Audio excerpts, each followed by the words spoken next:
These past 6 months haven't just been remarkable, they've been revolutionary.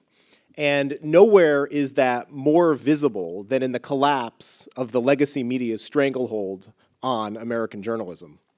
The gatekeepers are in retreat, and gone are the days of an adversarial press dictating the narrative to all of you and us, the American people.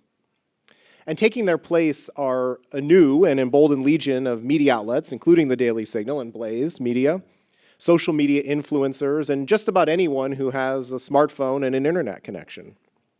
Ladies and gentlemen, we are witnessing a massive disruption in the media landscape, as Matt alluded to.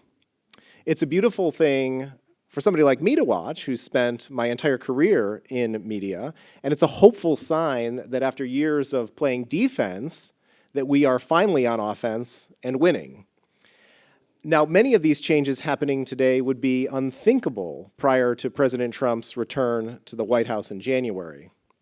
And I liken it to what Victor Davis Hanson brilliantly describes as a counter-revolution, one in which President Trump is addressing the causes, not just the symptoms of the progressive project. Now, Dr. Hanson calls this counter-revolution an effort to, quote, erase the left's long march through our institutions. And I'd argue that that long march went right through American journalism and newsrooms, just as it did in academia and Hollywood, as you all know. Today's legacy media is wholly owned and operated by the left. They stifle conservative viewpoints, if they even give us any airtime to begin with. And that march began long ago. It's chronicled in quite detail by Batya Ungar-Sargon in her excellent book, Bad News.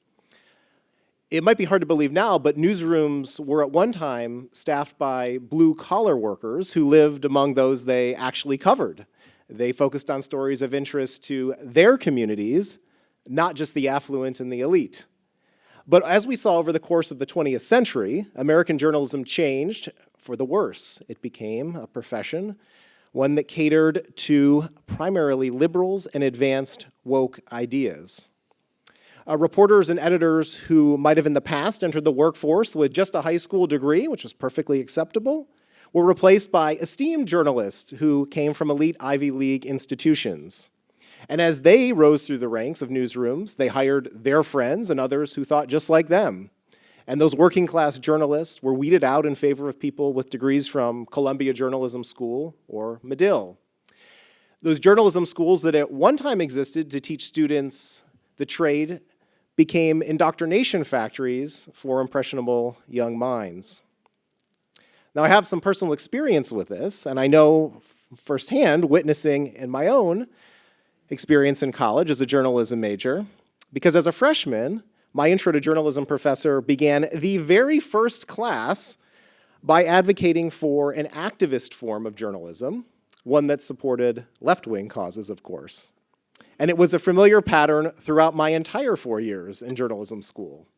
Even in my senior year, a course called Alternative Media focused on only one type of alternative, media catering to the far left.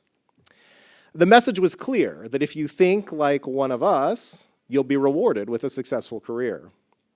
So generation after generation of students viewed media through this leftist lens, and today, sadly, these Gen Xers and millennials populate newsrooms across America. In fact, some are even leading the media companies that despise President Trump and seek to undermine the traditional American values that we cherish. And yet, despite this, I stand before you today with some good news. Conservatives have successfully challenged the status quo, and we are winning. The numbers tell a devastating story about the legacy media's credibility crisis. Here are just a few that Matt alluded to from Gallup. Today, only 31% of Americans trust the media a great deal or a fair amount. 36% have no trust at all, which is up from 6% in 1972. And among Republicans, a staggering 59% have zero trust in mass media. Legacy media have lost sight of their role informing their audience in favor of lecturing them. And as a result, the gatekeepers have lost their gate, they've lost touch with the country, and at times reality. For years, a media monopoly of left-wing journalists occupied coveted spots in the White House, the Pentagon, and on Capitol Hill, asking questions that advanced their agenda at the expense of the truth. President Trump tried to disrupt things in his first term, but this time he's not backing down. And he's doing so with committed warriors along his side, like Press Secretary Caroline Leavitt and FCC Chairman Brendan Carr. Just think about the remarkable changes we've witnessed this year. After years of hearing Republicans promise to defund PBS and NPR, it finally happened.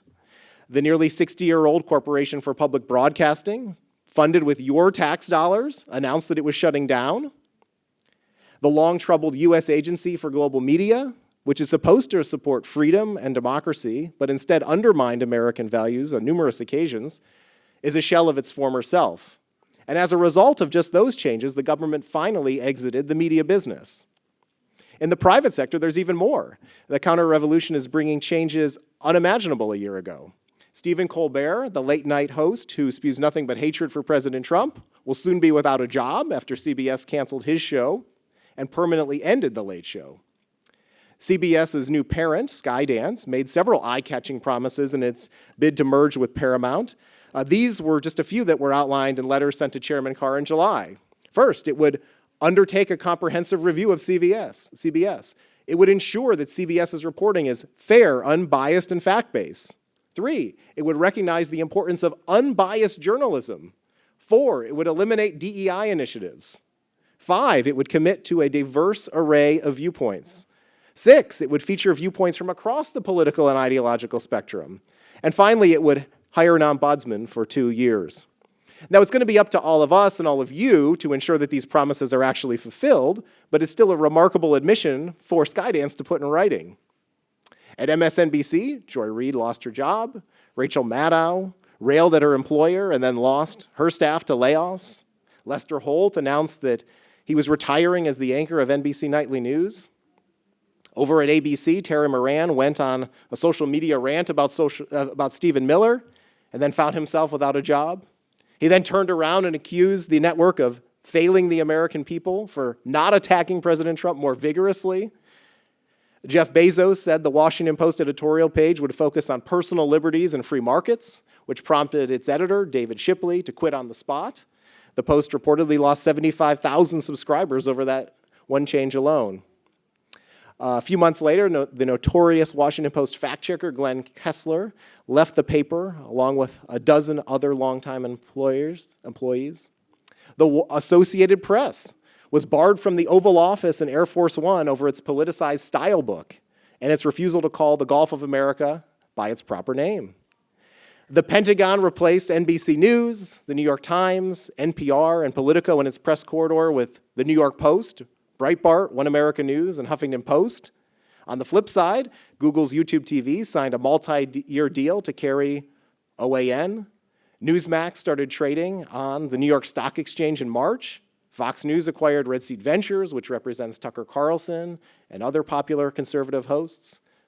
A few months later, Fox struck a licensing deal with Ruthless.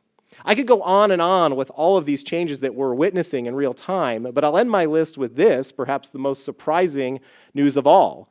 ABC paid President Trump $15 million to settle a defamation case. CBS paid him $16 million to settle a lawsuit stemming from Kamala Harris's 60 Minutes interview, and Meta forked over $25 million after censoring the president's social media accounts.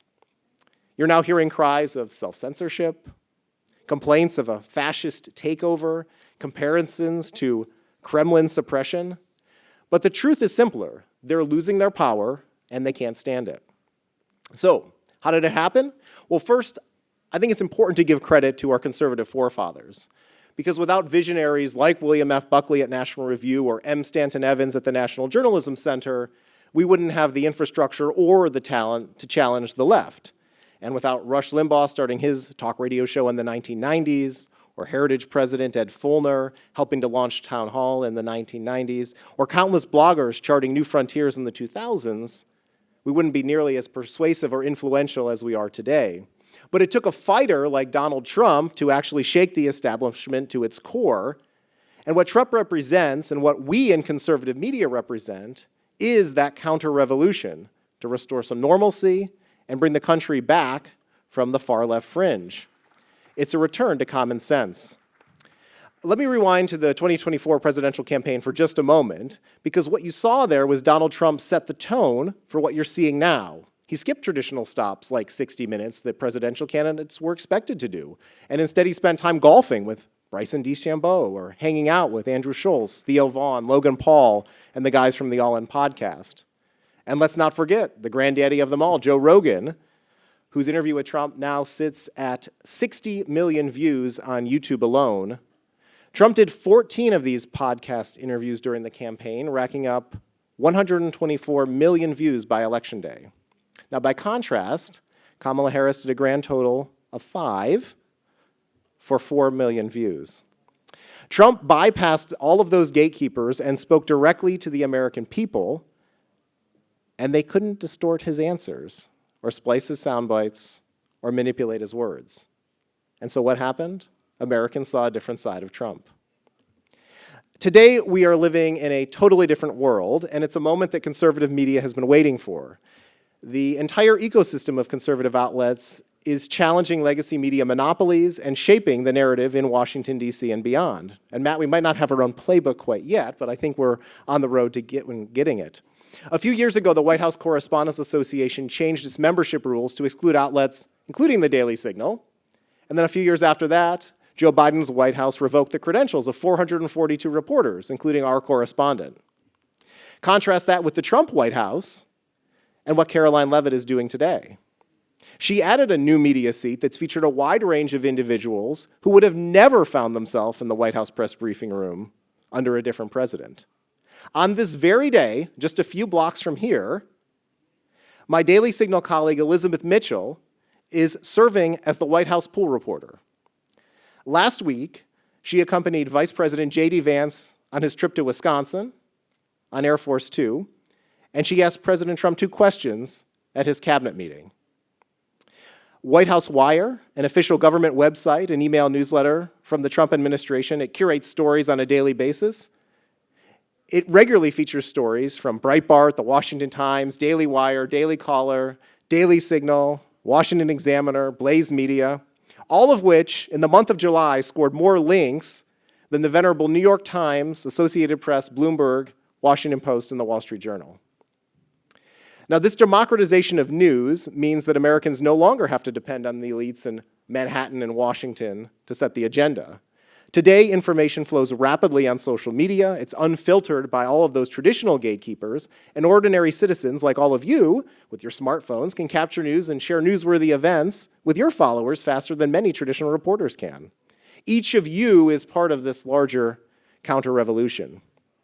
And if we're successful, it's an opportunity to build an enduring media institutions that will rebuild the trust and the role journalists play in a free society. We won't be the gatekeepers. Instead, we're going to aim to give you and all of those forgotten Americans a seat at the table in national debates about our culture and policymaking. It very much relates to the opportunity that Heritage President Kevin Roberts spoke about here Tuesday. It's incumbent upon us to build something better for future generations.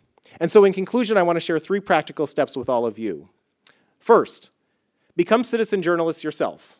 Use social media platforms to share stories that the legacy media won't cover. Document what's happening in your communities, in your schools, in your local government. You have the tools, use them. Second, support conservative media. Subscribe to our outlets, share our content, make monthly donations. The left has spent years funding a media infrastructure. We must do the same with our own. And third, train the next generation. Support programs that offer journalism internships and fellowships. Encourage young conservatives to pursue careers in media. We need a pipeline of talent to compete. Because after all, our counter-revolution needs warriors. We have the tools, the moment is right, and the stakes couldn't be higher. The question isn't whether or not this transformation will continue, it's whether we'll seize the opportunity. So as one of my mentors, the late Ed Fulner, would often say, onward. Thank you.